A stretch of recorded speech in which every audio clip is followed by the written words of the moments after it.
Hola chicos, continuamos con la segunda parte de nuestras 18 corrientes filosóficas de la filosofía occidental y empezamos con la ilustración.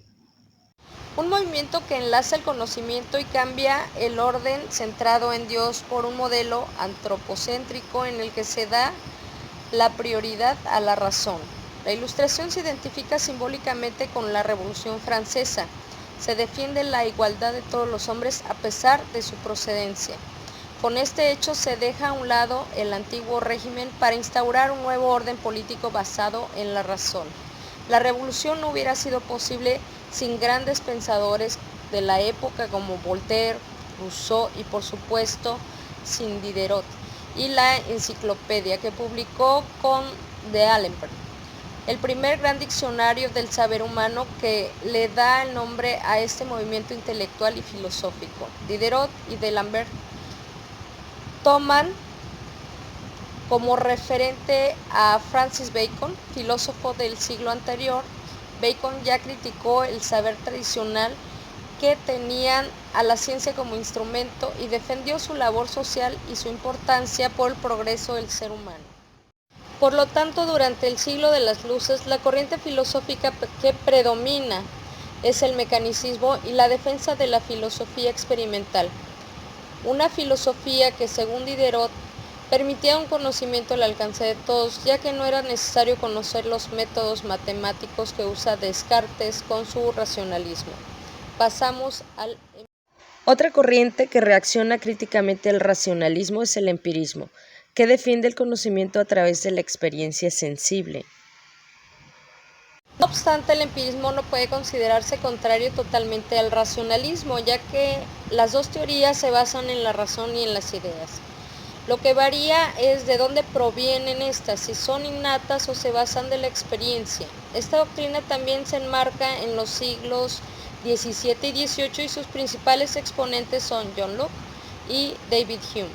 El empirismo o empirismo inglés nace con el ensayo sobre el entendimiento humano de John Locke, donde defiende que el conocimiento se adquiere en base a la experiencia. En base a esta concepción propone un método, el método histórico, basado en la descripción de estas ideas dadas por la experiencia. Por su parte, David Hume lleva más allá el empirismo de Locke, hasta el punto de rechazar la dualidad cartesiana. Para Hume, los conceptos de sustancia, trascendencia y yo son productos de la propia imaginación. Todo procede de los sentidos. Solo distingue dos facultades humanas, la percepción inmediata o impresiones y la reflexión de ideas. De acuerdo con esto, solo tiene importancia lo presente, lo que palpan nuestros sentidos. En base a esto desarrolla una relación de causa y efecto refiriéndose a que sabemos que algo va a pasar porque pasa constantemente o de manera continua. Las obras más importantes de David Hume son el Tratado sobre la naturaleza humana y los ensayos sobre el entendimiento humano. Pasamos al cristicismo o idealismo trascendental. El principal referente del idealismo trascendental es el filósofo prusiano Immanuel Kant, 1724-1804. Doctrina recogida en su obra Crítica de la razón pura, publicada en 1781 y posteriormente en Crítica de la razón práctica, publicada en 1788 y en Crítica del juicio, publicada en 1790, defiende que el sujeto influye en el conocimiento del objeto dado con condiciones impuestas. Es decir, cuando el sujeto intenta recoger algo, trae con él elementos universales o sustancias, fenómenos que permanecen en el tiempo, que vienen dados a priori. El método de investigación que propugna Kant en base a esta teoría es el criticismo, consistente en averiguar dónde están los límites del conocimiento. Trata de aunar los pensamientos empiristas y racionalistas a los que critica por haberse centrado en una única parte de la realidad. Otro elemento de gran importancia es de la teoría kantiana es el imperativo categórico, una fórmula con la que Kant explica su concepción de la razón y que para él era el mayor derecho del ser humano. Esta fórmula dice lo siguiente: actúa de tal manera que no trates al hombre nunca como mero medio o instrumento para tus propios fines, sino que siempre y al mismo tiempo lo consideres como un fin. Aquí se ve la concepción igualitaria de la razón que tiene Kant. Cualquier hombre tiene el mismo derecho que tú a defender su razón. De hecho, aunque en esta clasificación enmarcó a Kant como idealista, no es del todo claro por sus constantes referencias en estudios sobre la filosofía del siglo de las luces. Kant, en un texto publicado en un periódico alemán en el año de 1784, define la Ilustración como una vía de escape al estado de minoría de edad en la que el hombre estaba por su propia culpa. El marxismo y materialismo histórico es generado por Karl Marx, pensador nacido en una provincia de Prusia, la actual Alemania. Las doctrinas materialistas son aquellas que conciben una única realidad basada en la materia, de donde la conciencia es solo una consecuencia de esa materia. La principal corriente materialista del siglo XIX es el marxismo. Esta doctrina filosófica, histórica y económica se sustenta en la lucha de clases. Afirma que la historia de la humanidad es la historia de la lucha del poder entre unas clases y otras. Esta teoría está fuertemente marcada por el contexto de la revolución industrial y la aparición del sistema capitalista. Los padres del marxismo son Karl Marx y Friedrich Engels. La teoría marxista se basa en el materialismo histórico al afirmar que la historia de la humanidad es la historia de la lucha de clases.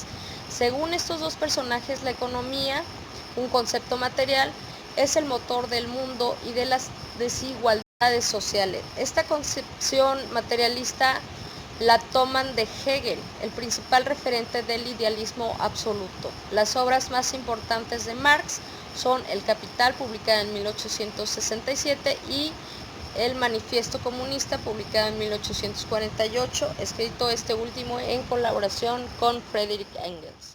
El utilitarismo es una corriente filosófica creada por Jeremy Bentham, que vivió en 1748-1832. Según esta doctrina, las cosas y las personas deben ser juzgadas por el placer y el bien que producen, siendo el fin último la felicidad.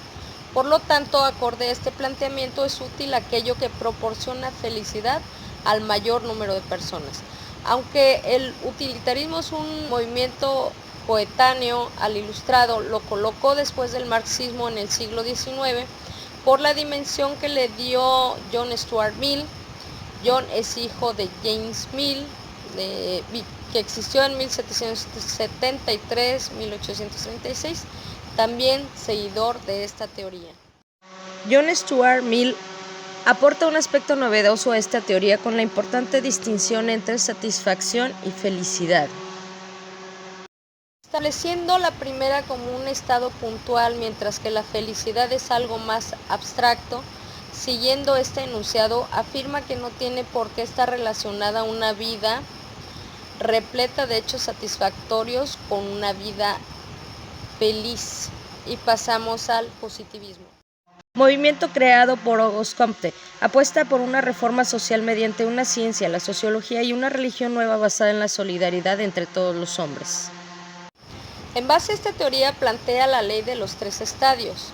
El estadio teológico, que toma como centro a Dios; el estadio metafísico, en el que se protagoniza al propio hombre; y el estadio positivo, donde la ciencia prevalece y los hombres cooperan entre sí para darle solución a los problemas.